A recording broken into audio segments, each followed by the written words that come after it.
2026 சட்டமன்ற தேர்தலை முன்னிட்டு தேமுதிக சார்பில் போட்டியிட விரும்புவோருக்கான விருப்ப மனு விநியோகம் சென்னை கோயம்பேட்டில் உள்ள தலைமை அலுவலகத்தில் இன்று தொடங்கியது.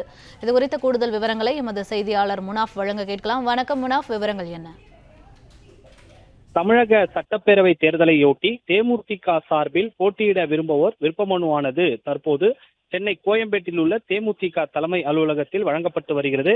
அக்கட்சியினுடைய பொதுச் செயலாளர் பிரேமலதா விஜயகாந்த், பொருளாளர் சுதீஷ் ஆகியோர் இந்த விருப்ப மனுக்களை விநியோகித்து வருகின்றனர். இன்று முதல் துவங்கி வருகின்ற 12ஆம் தேதி வரை காலை 10 மணி முதல் மாலை 6 மணி வரை இந்த விருப்ப மனுக்கள் விநியோகிக்கப்படும் என்று தெரிவிக்கப்பட்டிருக்கிறது. பூர்த்தி செய்யப்பட்ட விருப்ப மனுக்கள் வருகின்ற 12ஆம் தேதி அன்று மாலை 5 மணிக்கு தேமுதிக கட்சி தலைமை அலுவலகத்தில் ஒப்படைக்க வேண்டும் எனவும் தெரிவிக்கப்பட்டிருக்கிறது.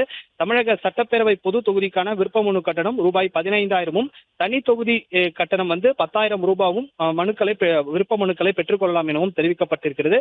அதே போல புதுச்சேரி சட்டப்பேரவை தேர்தல் ஒட்டி சட்டப்பேரவை பொது தொகுதிக்கான விருப்ப மனு கட்டணம் ரூபாய் 10,000 தனி தொகுதிக்கான விருப்ப மனு கட்டணம் 5,000 ரூபாயும் செலுத்தி பெற்றுக் கொள்ளலாம் எனவும் தெரிவிக்கப்பட்டிருக்கிறது. முதல் நாள் விருப்ப மனுக்களை தற்போது சென்னை கோயம்பேட்டில் உள்ள தலைமை அலுவலகத்தில் தேமுதிக பொதுச் செயலாளர் பிரேமலதா விஜயகாந்த் தற்போது வழங்கி வருகிறார். விவரங்களுக்கு நன்றி முனாஃப். பிளே ஸ்டோர் மற்றும் ஆப் ஸ்டோரில் இருந்து பாலிமர் செயலியை QR கோடு மூலம் பதிவிறக்கம் செய்யுங்கள். செய்திகளை உடனுக்குடன் பெறுங்கள்.